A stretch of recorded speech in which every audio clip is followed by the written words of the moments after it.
Olá, boa noite pessoal do canal Sala de Aulas. Vamos a mais um vídeo de notícias aqui do nosso canal.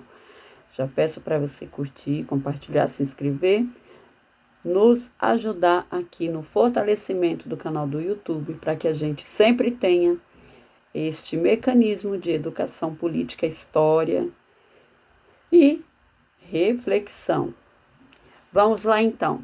Finalmente sai o arcabouço fiscal. Governo Lula, perto de completar aí os 100 dias de governo,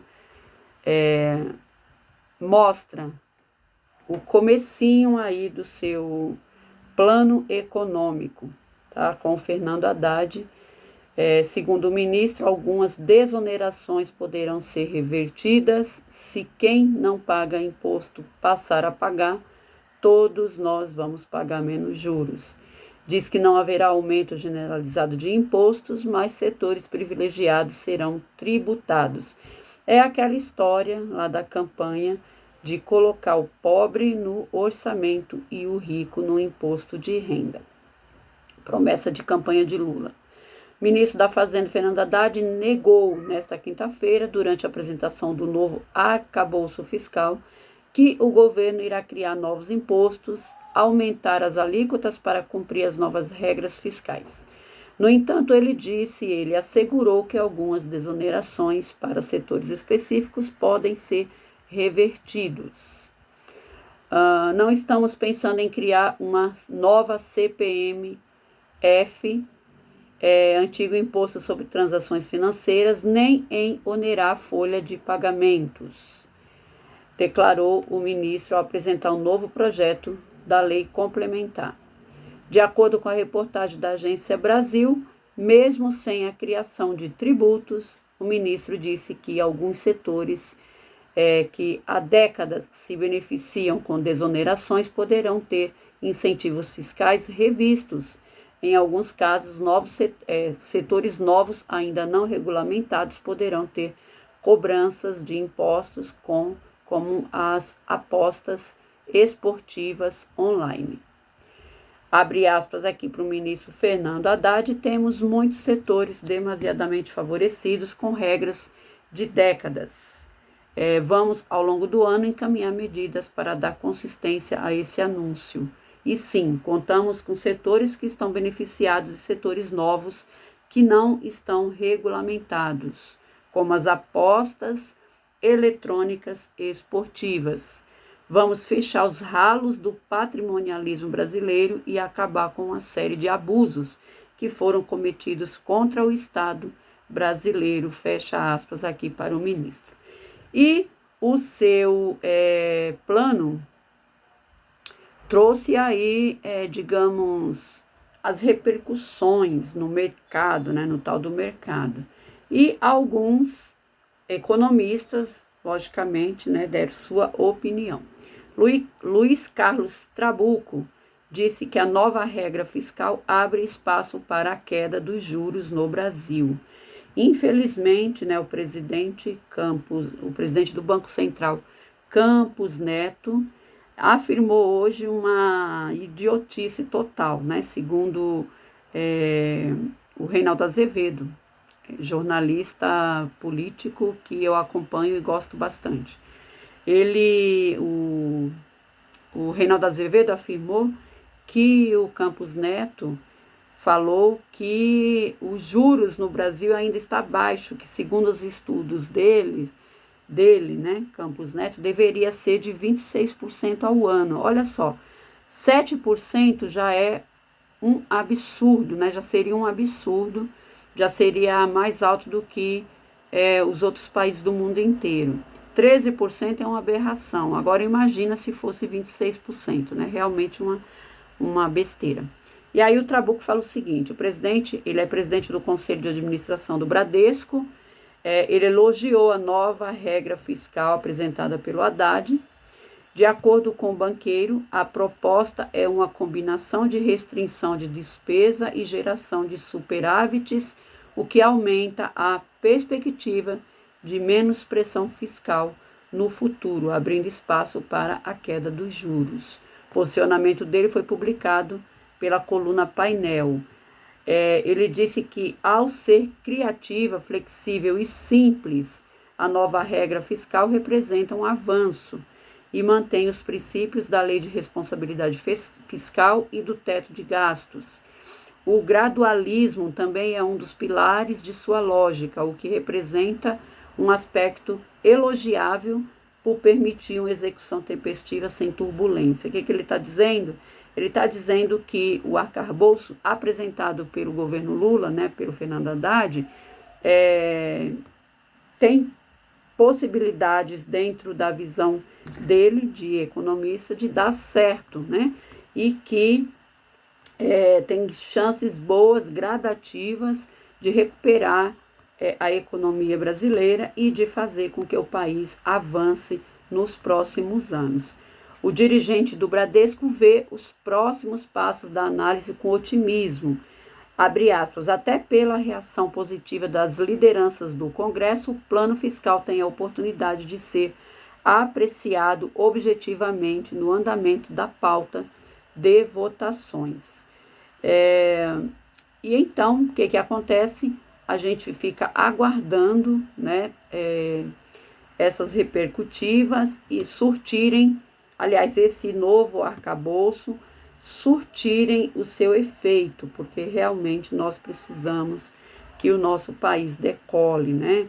Jair Messias Bolsonaro, de volta ao Brasil, a gente sabe que fez aí um desgoverno terrível, né? E deixou o país realmente afundado no caos, né? Sigamos aqui. Esqueci de avisar que este vídeo, né, terá a duração de aproximadamente 20 minutos, tá bom? Brasil se recusa a assinar a declaração anti-Rússia da Cúpula pela Democracia. Então, vamos lá, seguindo aqui.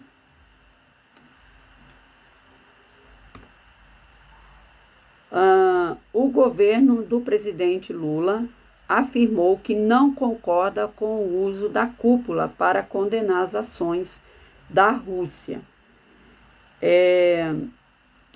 O governo brasileiro se recusou a assinar a declaração final da Cúpula pela Democracia, no qual os países participantes condenam as ações da Rússia contra a Ucrânia. O evento, promovido pelo presidente dos Estados Unidos, Joe Biden, pelo terceiro ano seguido, se encerra nesta quinta-feira, dia 30, excluiu, como de praxe em eventos do tipo organizados pelo governo dos Estados Unidos, as nações socialistas Venezuela, Nicarágua e Cuba, que não participaram então.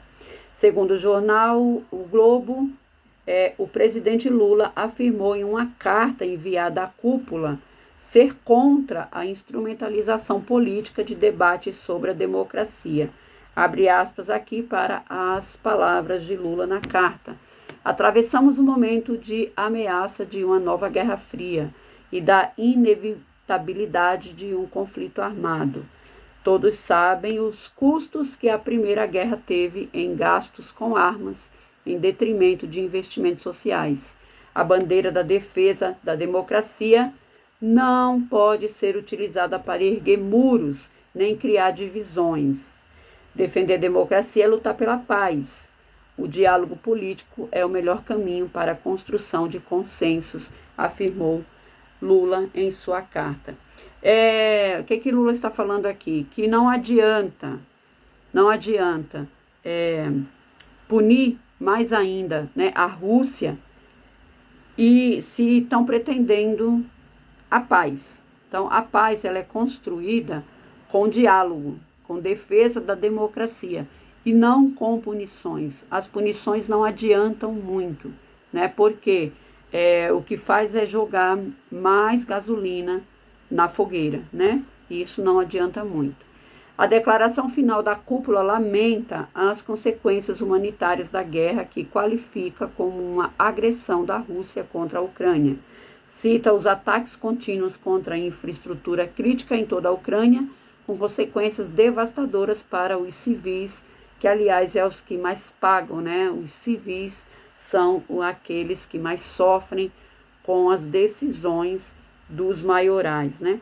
A expressa preocupação com as mortes dos civis aumenta o aumento do número de refugiados e efeitos adversos na segurança alimentar global, energia, segurança e proteção nuclear e o ambiente. Num trecho destinado diretamente ao presidente russo, Vladimir Putin, a declaração diz apoiar fortemente a responsabilização pelos crimes mais graves sobre o direito internacional cometidos no território da Ucrânia, através de investigações apropriadas, justas e independentes e processos penais em nível nacional e internacional, garantir a justiça para todas as vítimas e prevenção de crimes futuros.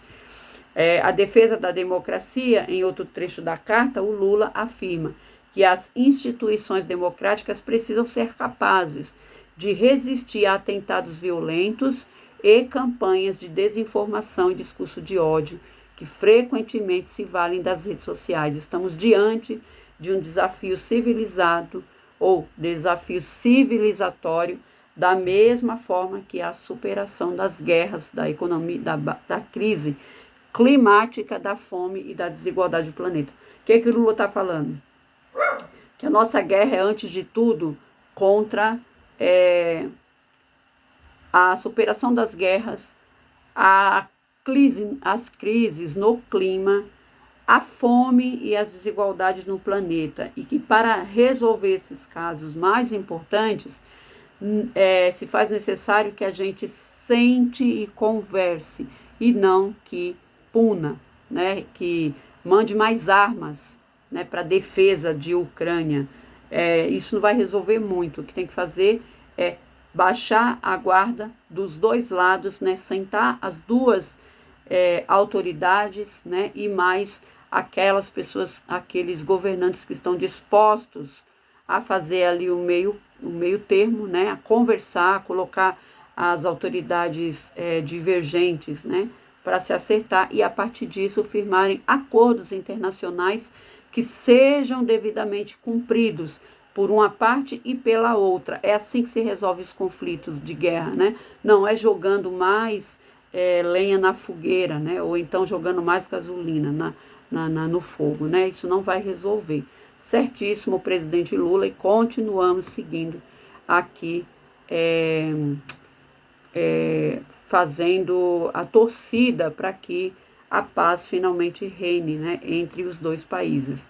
Durante a cúpula, Biden prometeu um fundo de quase 700 milhões de dólares para promover a democracia no mundo e afirmou que a história mundial está diante de um ponto de inflexão no qual as decisões que forem tomadas afetarão as décadas seguintes, né? Isso é notório, né?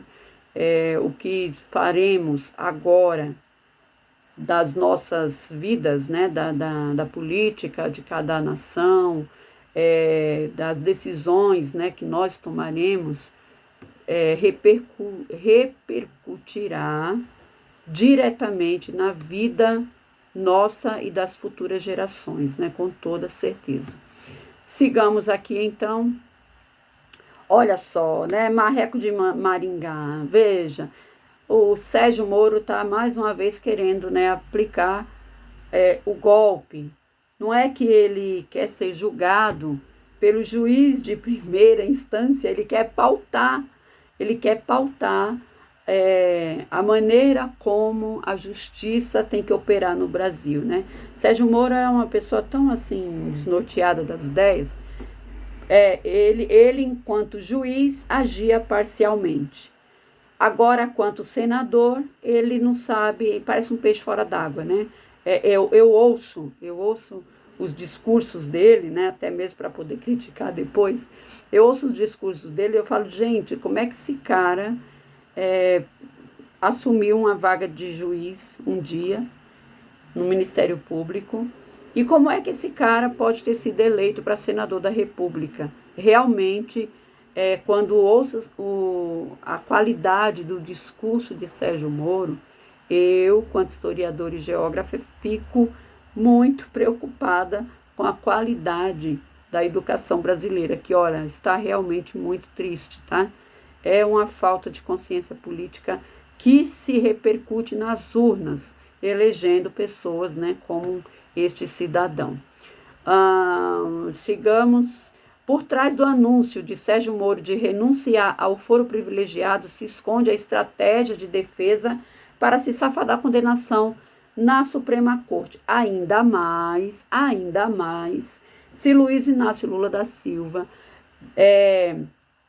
para preencher a vaga do ministro que está se aposentando, anunciou ainda há pouco, Lewandowski anunciou sua aposentadoria antecipada para dia 11 de abril, pós-Páscoa, né? E aí Lula terá que anunciar a sua indicação para assumir, né? Para o ministro assumir a vaga do ministro Lewandowski, que está aí se aposentando.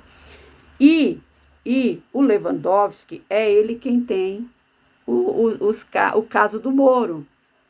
Então, se Lewandowski está aposentando, aquele que herdar o lugar do Lewandowski vai também herdar os processos que estão com Lewandowski agora.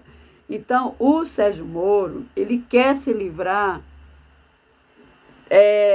exatamente desse processo que cairá certamente na mão de Zanin, caso o Lula o indique, né? Como já está em 90% de possibilidade de ser mesmo o Zanin que vai indicar, que vai ser indicado pelo presidente Lula. Então, assim, o Zanin, né, que outrora foi advogado do Lula e que outrora, né, participava aí das audiências, né, quando o Sérgio Moro ia ouvir o Lula nos processos, né, e o Moro maltratava demais, né, maltratava, uma total falta de respeito, como a gente viu aí várias audiências publicadas, né, uma total falta de respeito com o Zanin, uma total falta de respeito, né, com o Lula e com todos da Lava Jato, né, aqueles que estavam ali sendo investigados, né, entre aspas, aí na Lava Jato. Então, o que acontece? Pensa só como é que esse mundo dá voltas, né? O Moro, enquanto juiz, estava por cima da carne seca, achava que era o detentor paladino da verdade, paladino da ética e da moral, e aí se achava no direito de maltratar as pessoas, né? Aí agora, né, que tem processos contra ele no Supremo e que possivelmente, sendo o Zanin o indicado por Lula, vai herdar esses processos, então o medo do Sérgio Moro é ser julgado, né, pelo Zanin. Na verdade, ele está achando que o Zanin possa julgá-lo com a mesma imparcialidade que ele julgava o Lula, né? Então, o STF manja Sérgio Moro, diz aqui o nosso colunista Jefferson Miola, articulista.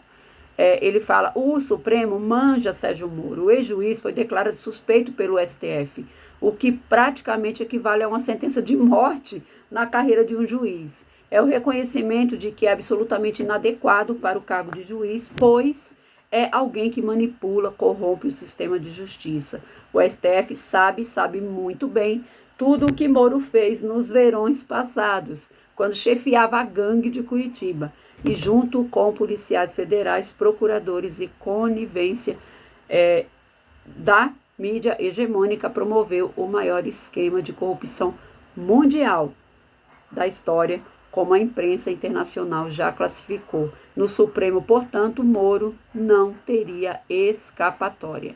Com a apresentação das provas idôneas de Tacla Duran sobre o esquema de extorsão operado pelo advogado de Carlos Zuccolotto Júnior, ex-sócio de Rosângela Moro, no escritório de advocacia, amigo e padrinho do casal Moro, dificilmente conseguiria o senador se safar de uma condenação no STF. Moro sabe perfeitamente as suas chances de escapar de condenação na primeira e na segunda instância do judiciário são consideravelmente maiores tanto devido ao perfil ideológico de juízes e magistrados de direita e ultradireita, muitos lavajatistas, como também devido à possibilidade de lançar mão de uma infinidade de chincanas processuais. O que o Miolo está falando aqui? Ele está dizendo que para o Moro é realmente melhor ser julgado pela primeira ou segunda instância da justiça brasileira. Por quê? Porque o perfil dos juízes brasileiros, infelizmente, é aquele perfil de direita, conservador, né, lavajatista, ou seja, amigo de Moro. Então, logicamente que eles não condenariam o Sérgio Moro, né? Agora, no Supremo, o buraco é mais embaixo, né? Seguindo aqui, por isso o Moro foge do foro privilegiado, né? Que ele falou ontem que não, eu prefiro não ter privilégios. Aí a Rede Globo, né?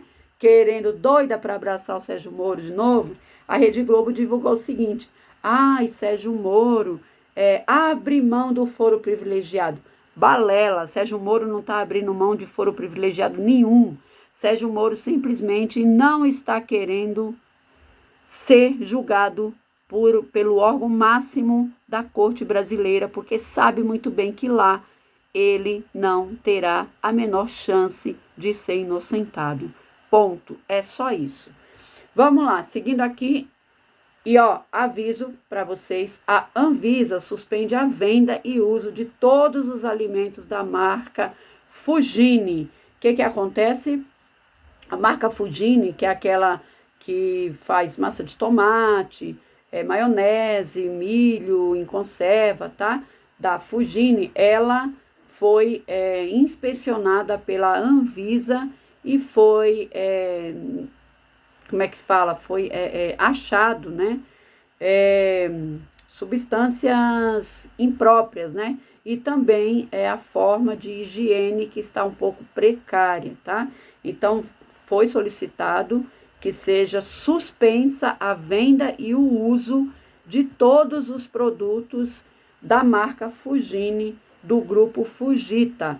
A decisão da Anvisa também proíbe a fabricação e a comercialização e distribuição dos alimentos desta marca até que a empresa tome as devidas providências de higiene na sua fabricação e também que dê, como é que fala, se defenda, né, e prove de que está tudo dentro do normal, tá? A fiscalização identificou irregularidades na qualidade e segurança das matérias-primas, do controle de pragas e rastreabilidade.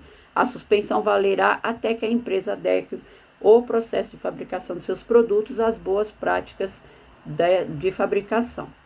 E aqui, olha só, Bolsonaro retornou para o Brasil, né, esperando fazer um escarcéu, né, um show pirotécnico, né, a começar no aeroporto, seguir até o PL.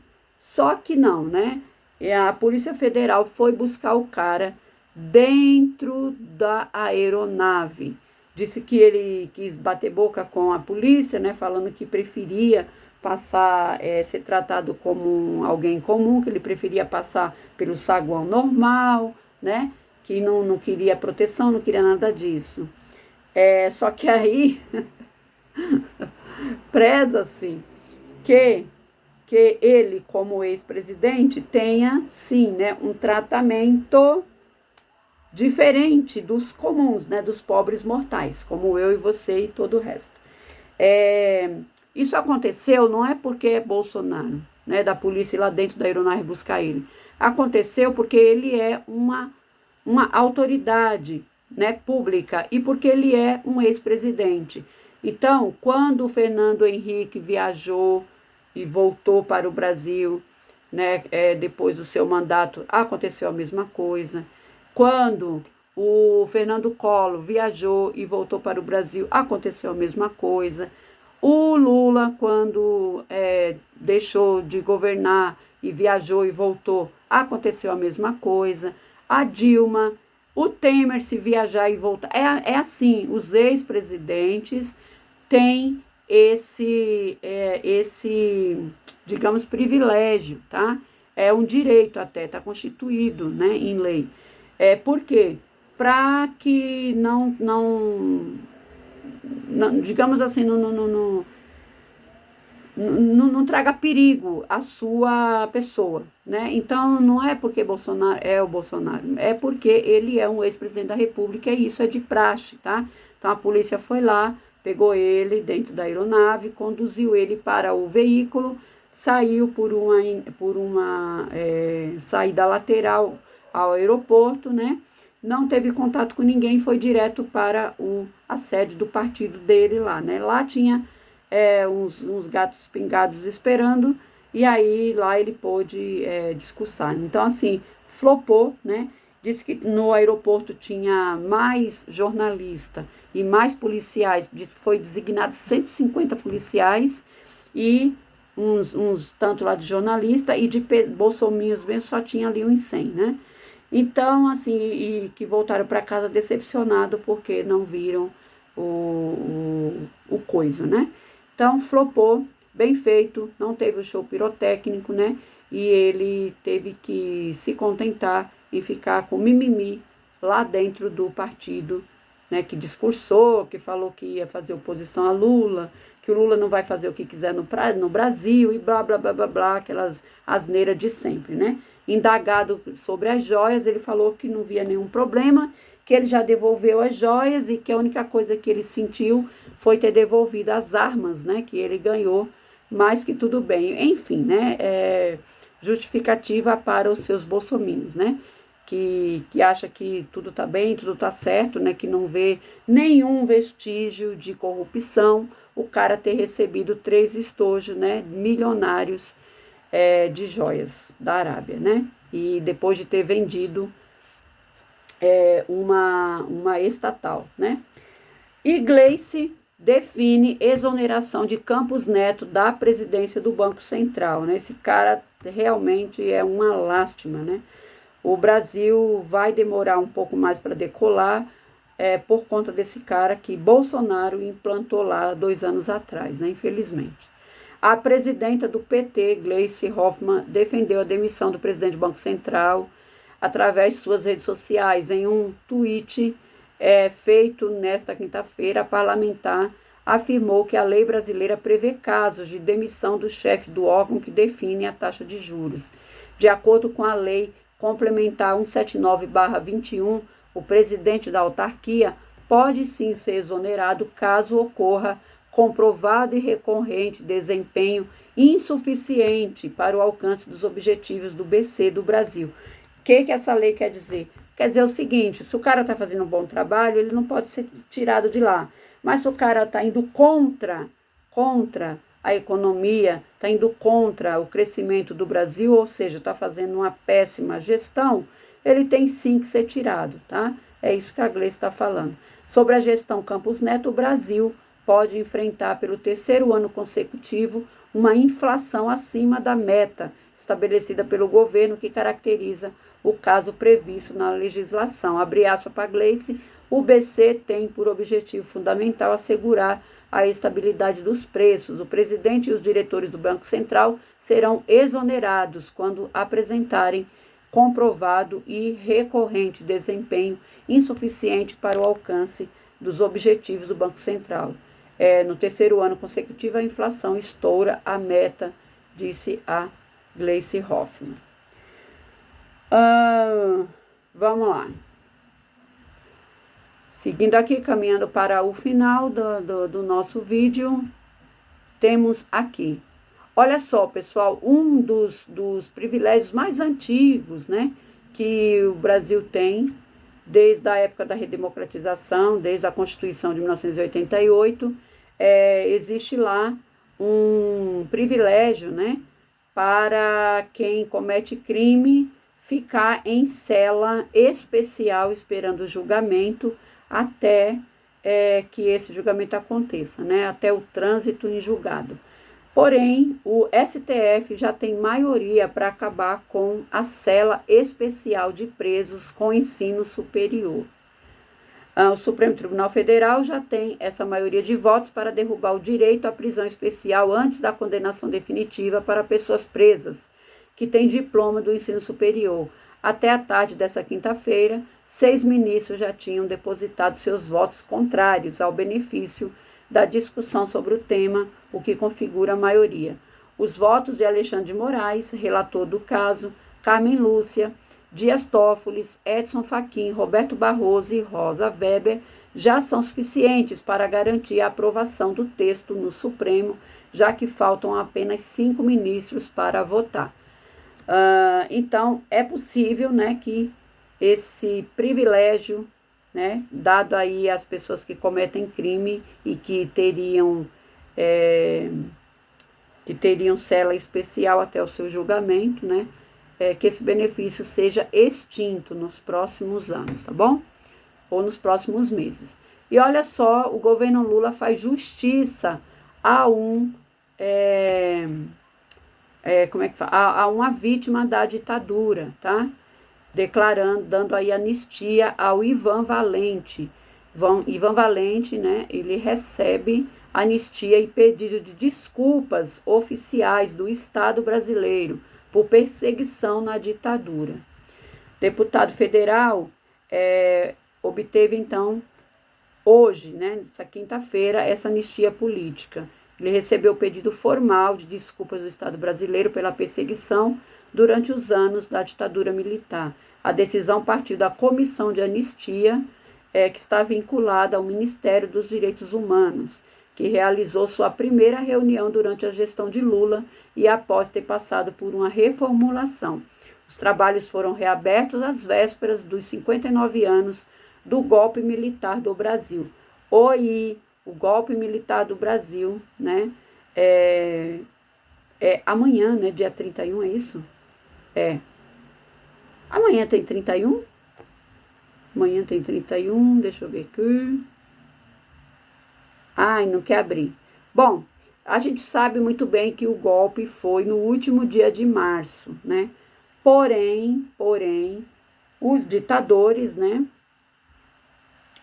Os ditadores disseram que foi dia 30 ou dia 31 aliás, o golpe foi no dia 1º de abril, melhor dizendo. Só que aí os ditadores, né? Porque tem aquela história de 1º de abril ser o dia da mentira. Aí eles falaram que o golpe foi mesmo no último dia de março, tá? Então, nós estamos aí às vésperas, né, da lembrança dessa aberração. Não é comemoração, pelo amor de Deus, né? Que ninguém vai comemorar o golpe militar, a não ser os bolsominions, né? Aqueles loucos. Mas a gente vai lembrar desse período, porque sim, o Brasil precisa não esquecer das suas tragédias, que é para não repeti-las. A deliberação desta quinta-feira marca uma retomada de posição do colegiado que nos últimos anos negou diferentes pedidos de anistia. Amanhã é 31. Entre eles, o de Valente. O parlamentar foi preso, torturado durante o regime dos generais. O pedido de desculpas em nome do Estado brasileiro foi feito pela atual presidenta da comissão, Énea de Stutes e Almeida, que disse o seguinte, Ivan Valente, né, que disse, acho que é um resgate, porque nós temos uma trajetória de praticamente 50 anos e passamos por todo o processo de resistência à ditadura e com clandestinidade, prisão e tortura, condenação a 3 anos de prisão e ainda pelo não reconhecimento da anistia. Quando entramos com o pedido, calhou de o Bolsonaro pensar o meu nome e o da Dilma exatamente como exemplos para anular processo de anistia, inclusive contra os autos, mentindo. Fomos julgados por um tribunal de exceção, disse Ivan Valente. Hoje, com a volta do Brasil à democracia, tivemos uma satisfação em ouvir o pedido de perdão do Estado àqueles que lutaram contra a ditadura e pela liberdade do Brasil. Então, estamos bastante satisfeitos porque agora há uma comissão de anistia de verdade, um ministério dos direitos humanos de verdade e não contra os direitos humanos, afirmou o deputado Ivan Valente, né? Muito justo este pedido. E olha só, eu achei essa notícia aqui inusitada. Aqui em São Paulo tem um bairro chamado Hermelino Matarazzo, tá? E esse bairro fica aqui na zona leste de São Paulo. E tem um padre, o Padre Ticão. E tem um instituto, né? Instituto Padre Ticão aciona na justiça para que a Prefeitura de São Paulo apresente planos de contenção de alagamento e dê a Hermelino Matarazzo um tratamento igual ao que a prefeitura dá ao bairro rico, né? Porque outro dia alagou um bairro rico aqui e rapidamente, né, as autoridades, a mídia, né, e tudo mais foi lá dar atenção, né? E o problema foi ali, né, digamos, sanado, resolvido, ou pelo menos tentado resolver mais rápido. Agora, quando é um bairro da Zona Leste, né, afastado, bairro do povo, bairro de pobre, aí fica essa danação, né? Ninguém ouve, mídia não vai lá e tá tudo certo. Um grupo que representa moradores do bairro Hermelino Matarazzo, que fica em uma região periférica da capital paulista, entrou na justiça para que a prefeitura da cidade apresente um plano de contenção a alagamentos, além de uma série de medidas de zeladoria. A ação ajuizada pelo Instituto Padre Ticão destaca alagamentos de grandes proporções registrada no último dia 13 de março, que causaram prejuízos financeiros e oferecem enormes riscos à população do bairro Hermelino Matarazzo. O Instituto lembra que o Ministério Público acionou e a Prefeitura tomou medidas contra as enchentes após a morte de uma mulher idosa no bairro Nobre de Moema, no centro-sul da cidade, no último dia 8 de março. O objetivo é buscar tratamento semelhante. Laudo emitido por uma empresa de arquitetura mostrou que a água subiu a nível de 1,2 metro. Mesmo residências e edifícios comerciais que têm comportas tiveram prejuízos, já que geralmente essas estruturas têm cerca de 1 metro de altura. E não foi a primeira vez que algo do tipo aconteceu. Por isso, a ação pede que a Prefeitura providencie instalação de bocas de lobo, canais de escoamento e tubulações, elabore projetos específicos para as áreas mais afetadas nos alagamentos de Hermelino Matarazzo e realize serviços de manutenção nos dispositivos já existentes, mas que se encontram danificados, né? Ou seja, o que a gente quer é apenas o tratamento igualitário, né? É o cumprimento daquilo que diz a Constituição Federal, que você nascendo e morando, ou somente morando neste país, você é igual em direitos e deveres, né?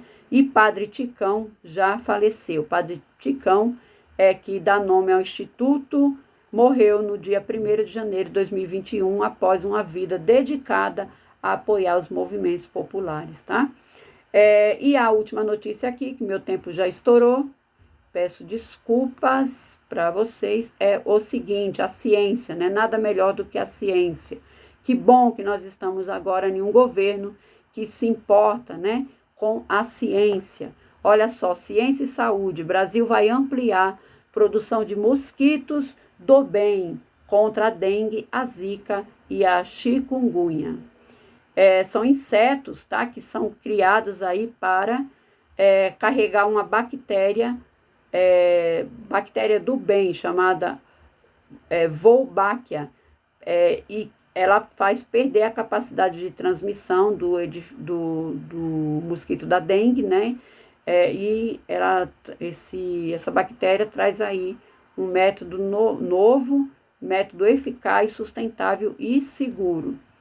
Então, a partir de uma parceria tecnológica internacional, o Brasil vai aumentar a capacidade de produção do mosquito com uma bactéria capaz de impedir a infecção por dengue, zika e chikungunya. Chamada Wolbachia, o micro-organismo impede o Aedes aegypti de transmitir as doenças. O método é considerado um dos mais promissores no controle das epidemias e vem sendo implementado em diversos países com bons resultados. O Brasil, que já tinha um projeto piloto desde 2012, em 5 cidades, agora terá a possibilidade de transformar a experiência em uma política pública nacional. Esse projeto envolve a Fundação Oswaldo Cruz, a entidade internacional WMP, a World Mosquito Program, e o Ministério da Saúde e também o Instituto de Biologia Molecular do Paraná, tá? Parabéns aí ao governo do presidente Lula, parabéns à ciência e parabéns à tecnologia. É isso aí, bons tempos para a gente, né? Feliz demais, porque agora sim nós temos um presidente preocupado com o todo, né? Com o Brasil em si e com a nossa saúde e educação. Peço para você curtir, compartilhar, se inscrever aqui no nosso canal, podendo ajudar no Pix 252-791-61802. Qualquer valor já ajuda bastante e eu agradeço, porque vai dar incentivo para que a gente continue aqui, tá bom? Fica com Deus, até o próximo vídeo. Fui!